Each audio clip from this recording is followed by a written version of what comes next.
روی کارمون رو نگیره، یه سری حرفایی که به نظر من شایسته تیم استقلال نیست تو این بحره زده نشه که ما بتونیم انشالله همون فرصت رو به کادر فنی بدیم، هم فرصت به بازیکنامون بدیم که از لحاظ بدنی و حتی از لحاظ هماهنگی با هم دیگه اوکی بشیم که انشالله بتونیم بازیای چشم نوازتری رو از خودمون نشون بدیم. آقای شجاعیان گفتین از لحاظ بدنی خودتون به آمادگی 100% رسیدین؟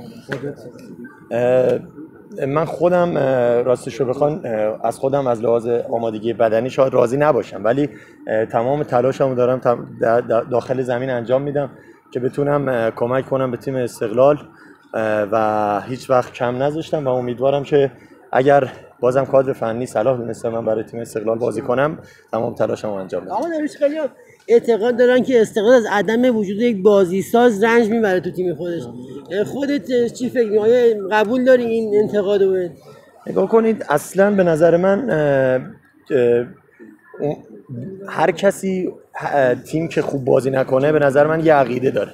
تا تو تیم شرکت نکنید، تا تو تمرین‌ها شرکت نکنید، شرایط بدنی بچه‌ها رو نبینید، هیچ وقت نمیتونید قضاوت کنید. مطمئن باشید ما من 4 سالی که اینجا بودم تو اوایل فصل همین مشکل داشتیم. حتی اون زمانی که آقا مجتبی و جباروف و اینا هم بودن همه میگفتن بازی ساز نداریم و بازی شکل نمیگیره اوایل فصل و همه انتقادا بود، ولی همه دیدید که تحمل کردن. حالا درسته به نایب قهرمانی رسیدیم و جامی رو کسب نکردیم، ولی خودتون دیدید که ما خیلی هماهنگ شدیم، امتیاز جمع کردیم. همون جوری که دیدید خیلی خیلی خیلی خیلی به ما ظلم شد تو این 4 سال اخیر. چون مطمئن باشید اگر نمیدونم تصویر تمرین دیروز ما رو دیده باشید، زمین تمرین ما رو دیده باشید، واقعا خیلی بد واسه تیم استقلال که زمین تمرینش واقعا مناسب نیست. همین الان هم همین زمین تمرین رو برید شما از نزدیک تصویر برداری کنید، مطمئن باشید که این زمین شایسته تیم استقلال نیست. استقلال خیلی مشکل داره. امیدوارم که همه همکارا، مدیر عامل، مدیریت، هیئت مدیره، حتی وزارت ورزش یکم کمک کنن به ما که بتونیم یه ذره به امکاناتمون در شأن تیم استقلال باشه و مطمئن باشید اگر امکانات، حمایت هوادارا و همه اینا دست به دست هم بدن، همه بچه‌ها همدل باشیم، مطمئن باشید استقلال رو به جایگاه اصلیشون میرسونیم. آقای فکری گفتن زمین خوبه، امکانات همه چی خوبه. نه، من روزای بارونی رو گفتم. ما روزای بارونی چمن مصنوعی تمرین میکنیم.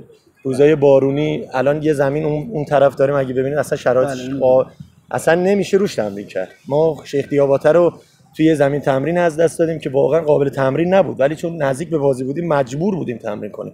نمیتونستیم دوباره تیمو ببریم تو سالن چون باز میشد امکان داشت معصومیت چند نفر رو داشته باشیم. درسته، حق با شماست، ما روزایی که هوا خوب باشه چمن تمرینمون بد نیست، ولی روزایی که بارونی باشه واقعا شرایط تمرین رو نداریم. آقا داریوش این تبعیض رو قبول داری بین خودتون و تیم رقیب؟ تیم رقیب 4 سال در یه زمین داره تمرین میکنه بدون هیچ مشکلی، اما استقلال یه روز انقلاب، یه روز اینجا، یه روز واقعا چرا اینقدر فرق داشته باشه؟ نمیدونم والا برمیگرده به کجا، ولی واقعا حق با شماست. ما دقیقاً بعضی روزا هست که اصلا شب قبل تمرین میفهمیم زمین تمرینمون کجاست. بارها شده سالهای پیش ما تو حینی که داشتیم میومدیم مثلا مجموعه تهران سر بهمون تو گروه واتساپمون بهمون پی ام دادن که برگردید برید یه جای دیگه. این خیلی بده واسه یه تیم بزرگ با این همه هوادار که ما هنوز یه جایی نداریم که ثابت باشه بیام همیشه اونجا تمرین کنیم. هر سال داریم یه جا تمرین میکنیم و همین عوض شدن زمین تمرین باعث معصومیت هم امکان داره بشه. هر هفته دارین یه جا تمرین میکنین؟ هر هفته دقیقاً. میگم که الان فردا شما اگه ببینید بارون باشه مطمئن باشید ما اینجا نیستیم، باید یه جا دیگه بریم. وقتی که حالا به معدین برگشتیم بعضی کارشناسا میگن شما یه ذره محتاط بازی میکنین، درسته؟